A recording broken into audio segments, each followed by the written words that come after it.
బాల్కనీలోకి ఇల్లు జరిపి కట్టొద్దు, అమ్ముతారు అని చెప్తుంటా నేను.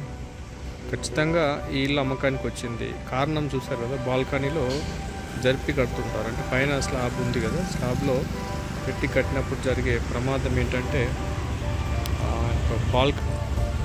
బాల్కనీలోకి ఎప్పుడైతే ఇల్లు జరిపి కడతారో పైన పెద్ద స్థలం కలిసి వస్తుందని. నిజంగా ఇంటికి స్థలం లెక్క కాదు, చాలా స్థలం ఉంది, ముందు కూడా చాలా ప్లేస్ ఉంది, అయినా కూడా బాల్కనీలోకి తీసుకొని కట్టారు. ఈరోజు ఆ ఇల్లు అమ్మకానికి వచ్చింది, దాన్ని చూడడానికి నేను వచ్చాను.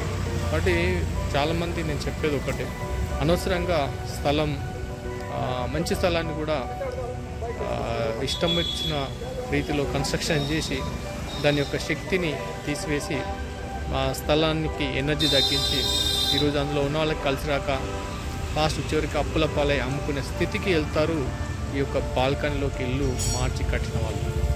సో నిరంతరం మీకు జ్ఞానాన్ని ఇస్తూ ఒక మంచి కన్స్ట్రక్షన్స్ జరగాలన్నదే మా తాపత్రయం. సో అలా మీరు ఈ జ్ఞానాన్ని పెంచుకుంటూ మరి మీ మిత్రులకి, ముఖ్యంగా ఇల్లు కట్టే వాళ్ళకి ఈ విషయాన్ని అర్థమైతే ఇలాంటి పరిస్థితులు భవిష్యత్తులో తెచ్చుకోరు. Thank you. మీ ఆంజనేయ.